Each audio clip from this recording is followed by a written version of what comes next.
Italy just became the first European nation to militarize its immigration policy with warships. Prime Minister Giorgia Meloni didn't just propose a naval blockade. She made it official, and the international community is in absolute shock. We're talking about Italian naval vessels patrolling North African waters, physically stopping migrant boats before they even reach international waters. This isn't a deterrent strategy or a diplomatic negotiation. This is a direct military intervention that challenges over 70 years of established maritime law. The United Nations is calling emergency sessions. Human rights organizations are comparing it to historical atrocities. NATO allies are scrambling to figure out their response. And here's what makes this absolutely explosive. Meloni doesn't care. She's betting everything that European voters care more about immigration control than international law. And early polling suggests she might be right. But the consequences of what Italy just did will reshape European politics, redefine maritime sovereignty, and potentially trigger the biggest crisis in Mediterranean geopolitics since World War II. The blockade is already operational. Ships are already being turned back. And what happens next could change everything we know about European democracy, international law, and human rights. This is a story of how one nation just rewrote the rules and why the entire world is watching Italy right now. On February 8, 2026, the Italian parliament passed emergency Decree 847, officially authorizing the Italian Navy to establish what Meloni's government is calling enhanced maritime border protection in international waters off the coast of Libya and Tunisia. Let's be absolutely clear about what this means in practical terms. Italian warships, we're talking frigates, corvettes, and patrol vessels equipped with water cannons and detention facilities, are now operating in waters that belong to no single nation, intercepting vessels carrying migrants and asylum seekers before they can reach the search and rescue zone that would trigger international protection obligations. This isn't happening in Italian territorial waters. This isn't even happening in Italy's contiguous zone or exclusive economic zone. These operations are taking place in international waters, and that's where the legal earthquake begins. Maritime law has been governed by the United Nations Convention on the Law of the Sea since 1982, and one of its most fundamental principles is freedom of navigation. Ships from any nation have the right to traverse international waters without interference. But Italy just decided that principle doesn't apply when those ships are carrying people Italy doesn't want to receive. The decree authorizes Italian naval commanders to stop board and redirect any vessel suspected of carrying migrants toward Europe, regardless of that vessel's flag, registration, or destination. Think about the precedent this sets. If Italy can militarily blockade international waters to stop migration, what stops any other nation from doing the same for any reason they deem a national emergency? What stops China from blockading shipping lanes it claims threaten its security? What stops Russia from intercepting vessels in the Baltic Sea? What stops any nuclear power from deciding that international waters are actually subject to their domestic priorities? Meloni's government has framed this as a national security imperative, and the political context is absolutely crucial to understanding why this is happening. Now, Italy has been on the front line of European migration for over 15 years. Since 2014, more than 5 million migrants and asylum seekers have crossed the Mediterranean to reach Italian shores, the majority arriving from Libya after making one of the deadliest journeys on Earth. The numbers tell a devastating story.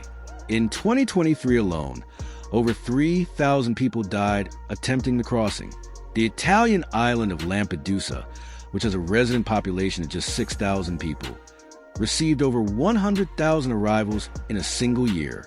Italian Coast Guard and Navy vessels have conducted literally thousands of search and rescue operations, pulling drowning people from the water, while simultaneously becoming the target of criticism from both sides of the immigration debate. Anti-immigration politicians accuse the Italian government of enabling human trafficking by rescuing migrants at sea. Pro-UG advocates accused Italy of not doing enough, of letting people drown, of violating international humanitarian obligations.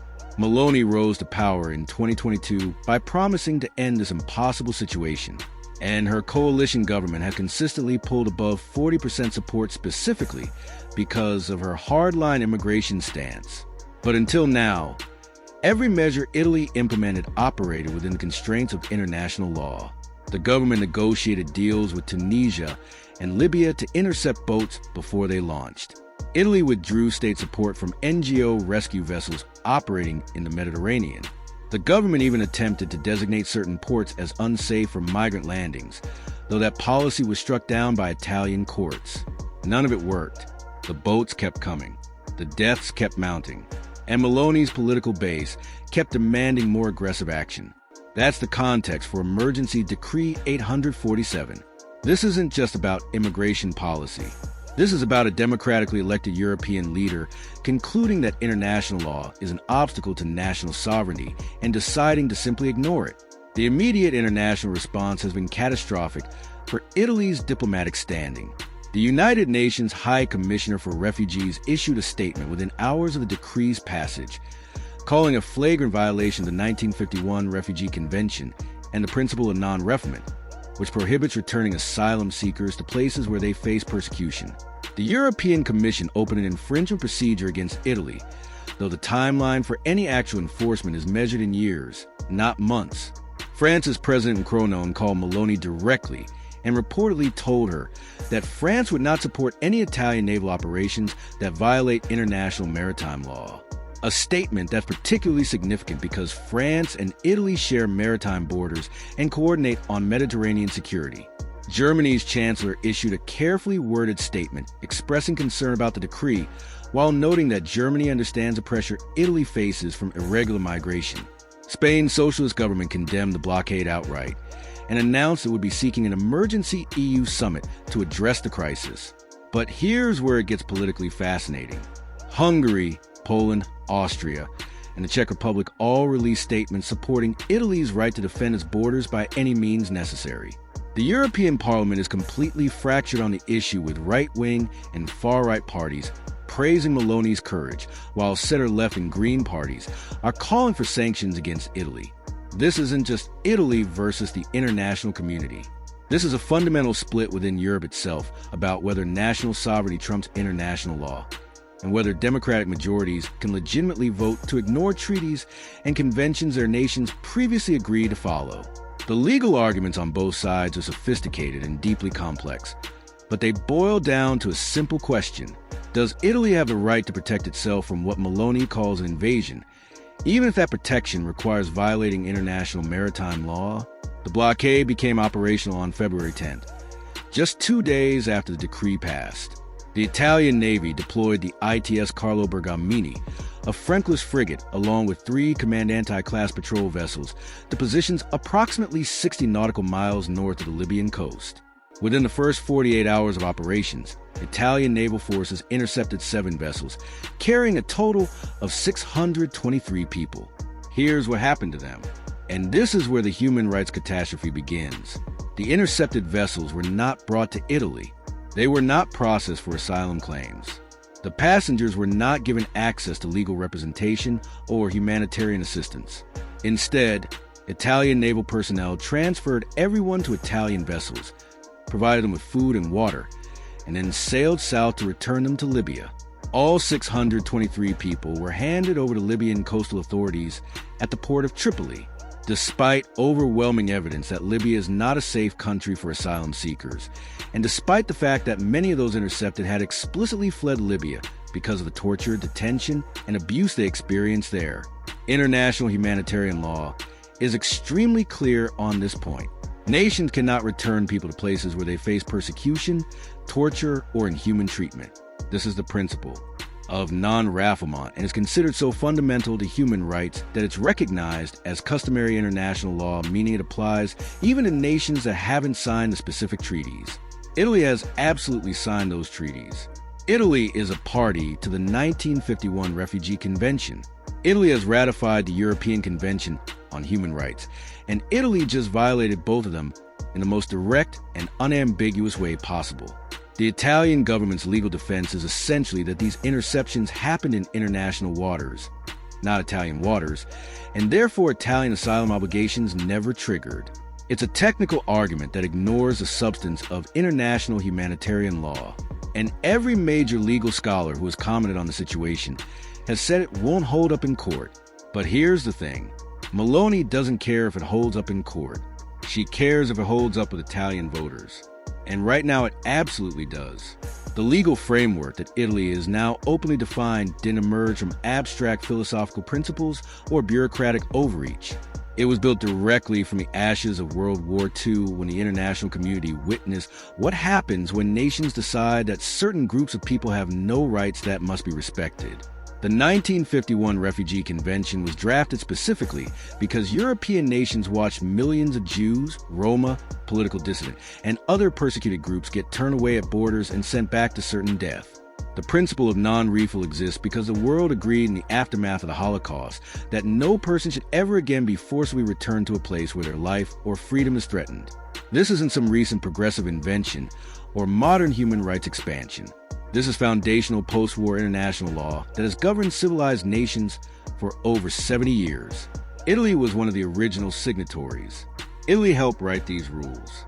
And now Italy is arguing that those rules simply don't apply when the numbers get too large or the political pressure gets too intense. The implications of this argument are staggering.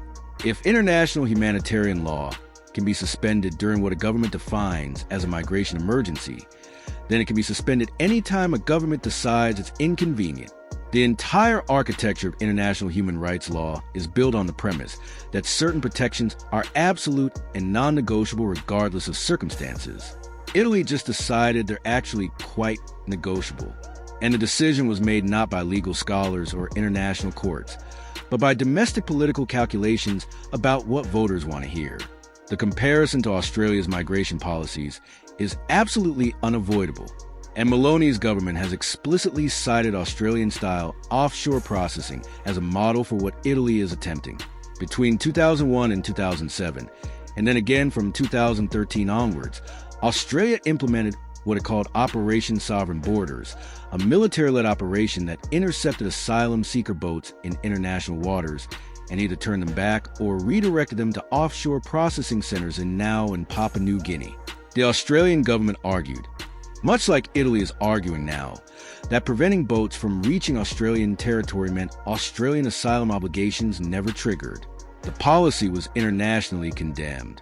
The United Nations repeatedly found that Australia's offshore detention centers constituted cruel and inhuman treatment. Reports documented systematic abuse, medical neglect, sexual assault, and psychological torture of asylum seekers held in these facilities. Multiple detainees committed suicide. Children were held in detention for years. And yet, from a purely domestic political perspective, the policy worked exactly as intended.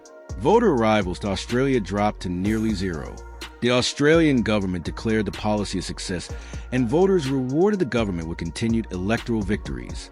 This is a model Meloni is following, and she's following it because she believes European voters will respond the same way Australian voters did.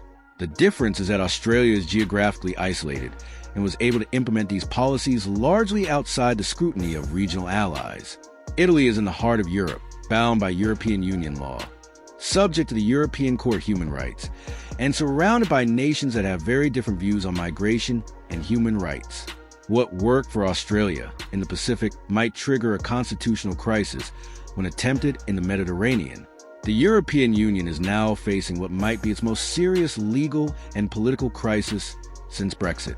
The EU's founding treaties explicitly require member states to respect fundamental rights and international law. The Charter of Fundamental Rights of the European Union, which has the same legal status as the EU treaties themselves, guarantees the right to asylum and prohibits collective expulsions.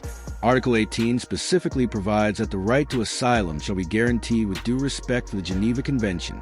Article 19 prohibits the removal or expulsion of anyone to a state where there is a serious risk of inhumane or degrading treatment. These aren't suggestions or guidelines. These are binding legal obligations that Italy agreed to follow as a condition of EU membership. The European Commission has the power to launch infringement proceedings against member states that violate EU law, and those proceedings can ultimately result in financial penalties enforced by the European Court of Justice. But here's the enormous problem the EU now faces. The infringement process takes years to complete, and there's no mechanism for immediate enforcement. The Commission can refer Italy to the Court of Justice. The court can rule against Italy, and the court can impose fines that escalate daily until Italy complies. But actually forcing compliance will require unprecedented action, potentially including suspension of voting rights or even discussion of expelling Italy from the European Union entirely. No member state has ever been expelled from the EU. The treaties don't even provide a clear mechanism for forced expulsion.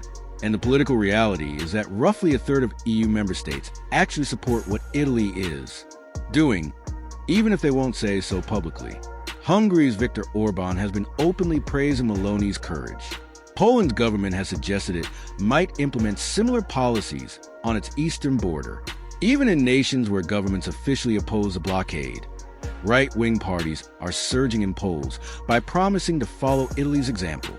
The EU is discovering that its legal framework for enforcing human rights depends entirely on member states voluntarily complying with court rulings and treaty obligations.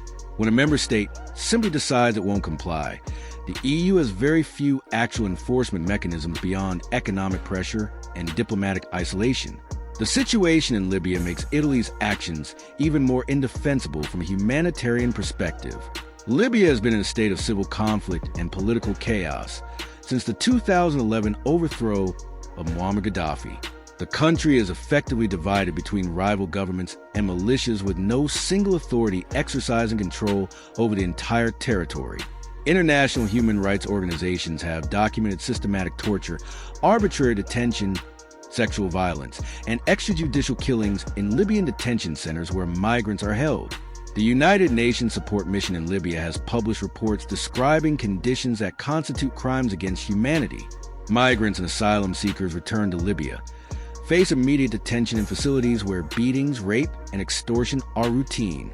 Many are sold to human traffickers or forced into slave labor. Others simply disappear. The Italian government knows all of this. Italian intelligence services have filed reports documenting these conditions. Italian courts have previously ruled that Libya cannot be considered a safe country for returns. And yet, Italy is now systematically returning hundreds of people to exactly these conditions and calling it border protection. The legal term for this is refilement, and it's absolutely prohibited under international law. The moral term for it is complicity in human rights abuses.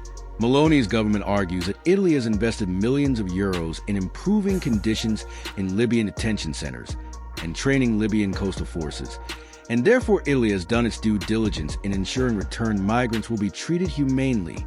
Every independent investigation of those detention centers has found that conditions have not meaningfully improved despite Italian funding, and that migrants returned to Libya continue to face serious risk of torture and abuse. Italy is essentially arguing that it can outsource its humanitarian obligations to a failed state and wash its hands of what happens.